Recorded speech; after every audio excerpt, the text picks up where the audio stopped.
पशुओं में तेजी से फैल रहे लंपी वायरस को लेकर इस समय कोहराम मचा हुआ है। जहां पड़ोसी राज्य राजस्थान में इसे लेकर काफी तबाही हुई है, वहीं लंपी वायरस को लेकर नीमच जिले के पशुपालकों में भी भय व्याप्त है। नीमच जिले में अधिकृत आंकड़ों के अनुसार 4 लाख से अधिक बड़े पशु हैं। लंपी वायरस की वजह से नीमच में एक पशु की मौत भी हो चुकी है। इस वायरस के रोकथाम के लिए आवश्यक सावधानी बरतने के साथ सख्त उपायों की आवश्यकता है। आसपास के जिलों में ये बीमारी पशुओं में तेजी से फैल रही है और फैलने का कारण मच्छर, मक्खियों के साथ वातावरण में नमी भी है। हालांकि कलेक्टर मयंक अग्रवाल द्वारा इसकी रोकथाम के उपाय हेतु निर्देश भी जारी किए गए हैं, लेकिन आवश्यक है कि उनके निर्देशों का सख्ती से पालन हो। वहीं पशु चिकित्सालय और संबंधित विभाग बिना लापरवाही के सक्रिय होकर जागरूकता अभियान चलाएं और आवश्यक संख्या में वैक्सीनेशन हो। यदि समय रहते चेता नहीं गया तो बड़ी संख्या में ये बीमारी पशुओं के लिए जानलेवा साबित होगी। वहीं दुग्ध उत्पादन भी प्रभावित होगा। लंपी वायरस ने विकराल तरीके से महामारी का रूप ले लिया तो नीमच जिले में पशुधन पर आधारित पशुपालकों की आजीविका पर भी इसका विपरीत असर पड़ेगा। इसे लेकर वॉइस ऑफ एमपी की टीम ने पशु चिकित्सालय के उप संचालक डॉक्टर एचवी त्रिवेदी से बात की। देखे सहयोगी पवन राव शिंदे के साथ अब्दुल अलीदानी की ये रिपोर्ट। लंपी वायरस जो अभी आया है, इसने पूरे भारत में कोहराम मचाया है। पड़ोसी राज्य राजस्थान इससे तबाही के ढेर पे है और मध्य प्रदेश में ये आ चुका है।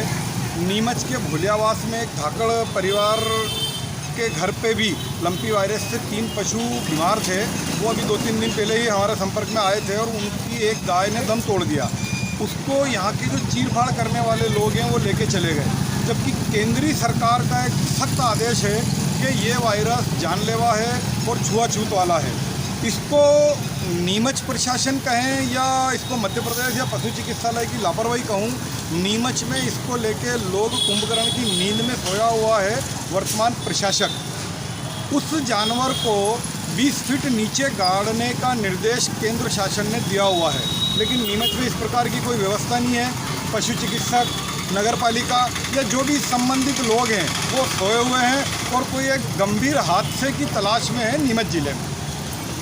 इसके लिए क्या कदम उठाने चाहिए, क्या प्रयास होने चाहिए? मैं मानवाधिकार निगरानी समिति का जिलाध्यक्ष होने के नाते माननीय जिलाधीश महोदय से निवेदन करूंगा आपकी चैनल के माध्यम से कि ये वायरस और ये बीमारी हमारे नीमच जिले में कोई विकराल रूप ले, उसके पहले इस पर सख्त कड़े कार्रवाई उठाई जाए, क्योंकि हमारा क्षेत्र बहुत बड़े पशुपालन के रूप में भी आता है।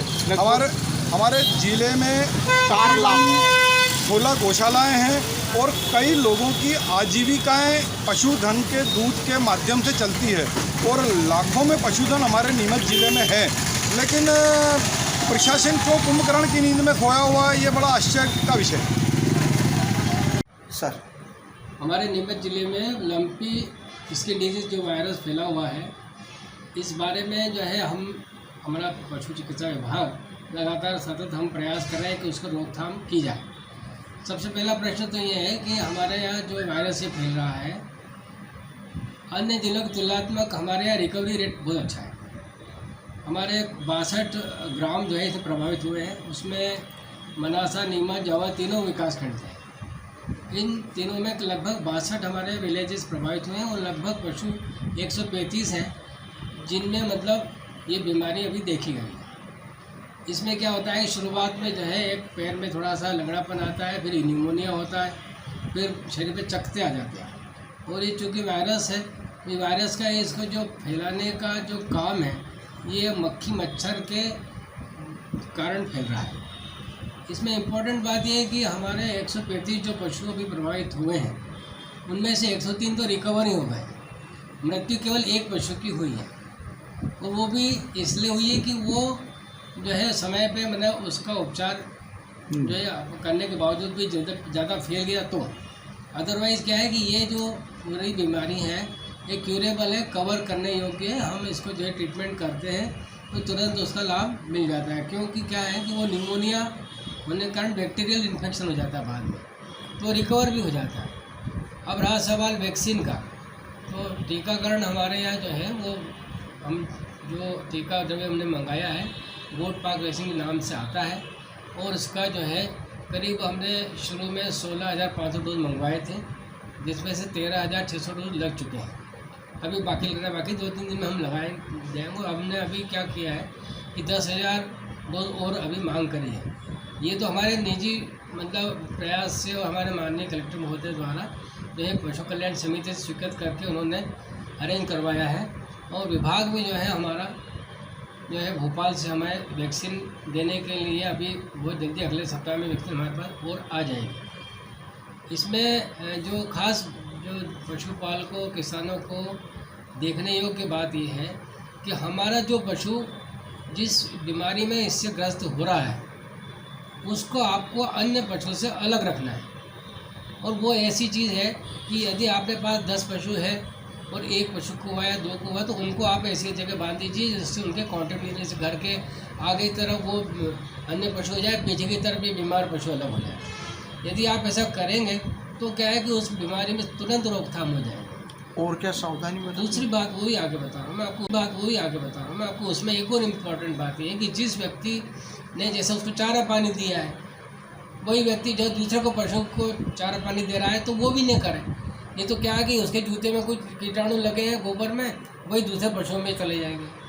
तीसरी बात ये है कि जो मक्खी मच्छर जिससे ये फैल रहा है उसके मैंने वेक्टर है वो, उसका ये है कि आप नीम के पत्ते या ऐसी धुआं से करें तो धुएं से क्या होगा कि ये मक्खी मच्छर वहाँ पास में नहीं फटकेंगे तो वायरस में तुरंत एक रोकथाम लग जाएगी। एक और इम्पॉर्टेंट बात यह है कि जो टीका द्रव्य हम जो लगा रहे हैं, जो प्रभावित पशु हैं उनके घर पे तो लगाना ही नहीं है, नहीं तो अन्य जो पशु हैं वो एकदम उन सब में भी हो जाएगा और हम कंट्रोल नहीं कर पाएंगे। इसलिए उन गाँव को छोड़ के हम पशु जिनमें मेरे इस गाँव में हुआ है उसमें तो केवल उपचार करना ही उपाय है, बाकी में वैक्सीनेशन हम करेंगे। जहाँ पे जिस गांव में नहीं हुआ वहाँ पे उससे क्या होगा कि ये जो है रोकथाम सरल हो जाएगी। यदि अपन ने जिस गांव में हुआ ना उसी घर के आप फिर लगाना चालू कर दिया तो जो इंक्यूबेशन पीरियड में वो भी प्रभावित होकर के उनमें ज़्यादा जल्दी फैल जाएगा। हमारे यहाँ ये है कि पानी जो है चूँकि रतलाम में उद्योग पानी अपने यहाँ से ज़्यादा गिरा है, वहाँ नमी ज़्यादा है तो वायरस वहाँ ज़्यादा फैला। अपने यहाँ क्या है स्थिति, थोड़ा गर्मी भी है तो गर्मी के कारण वो एकदम सर्वाइव नहीं करवा रहा है, सर्वाइव उसको हो नहीं पा रहा है, नहीं तो अपने आप फैलने में बहुत दिन लगती है। और अपने एक इम्पॉर्टेंट बात ये है कि जो राजस्थान से जो आने वाले गाँव मैंने पशु हैं तो वो पशु को किसानों से निवेदन ये है कि आप हाट बाज़ार में न जाए, पशु को नहीं लाए, खरीदे नहीं। अभी 2 महीने तो खरीद फरोख्त बिल्कुल बंद कर दें, ताकि हमें क्या मालूम कोई व्यक्ति सस्ते दाम में कहीं से ले आया हो और वही बेच रहा हो। तो इसलिए कृपया जो है अपने नए पशु उसमें एकदम न लाए। और दूसरा कि जो राजस्थान के लगभग सटे जो गांव हैं उन गांव में हम लोग जो है अपना अभियान चालू किया है। 2 दिन से हम लगातार जो है हमारे गाँव में और जागरूकता अभियान लगा रहे हैं, ताकि आप जागरूकता इसी बात की है कि आप अपने पशुओं को आइसोलेट करके रखें, वही सबसे बढ़िया उपाय है इसका। और यदि वाकई में यदि कोई ऐसा बीमार हो जाता है तो उसका ट्रीटमेंट भी करवाएं। ट्रीटमेंट के लिए हमारी टीम लगी हुई है और मेरा नंबर आप मेरा 9406618116 नंबर है मेरा। कभी भी आप 24 घंटे काम मैंने पड़े आप काम कर सकते हैं। अभी लगातार जो है जैसे जावत का सिंगोली और झातला के बीच के गांव में एक जावत का 58 गेट है, 58 है ये। और इस प्रकार मैं पड़दा भी गया हूँ, मनासा के पड़दा एक गांव है और इन गाँव में जो है हमारे जागरूकता शिविर भी हमने लगाए हैं। और जो पशु मृत्यु केवल नीमच में एक ही हुई है, वो लगातार काम कर रहा है। तो मैंने उम्मीद हमारी ये है कि जिस हिसाब से हमने प्रयास किया है सफल इसमें हो रहे हैं। सर बड़े पशुओं की संख्या क्या होगी लगभग? अपने यहाँ ज़िले में जो है गाय भैंस मिला के 4 लाख पशु है और उसमें से हमारा जो टारगेट जो मैंने दिया है उन्होंने भोपाल से कि रतलाम, उज्जैन, मंदसौर इन सब में कम से कम 1 लाख पशुओं में तो टीकाकरण हो ही जाना चाहिए।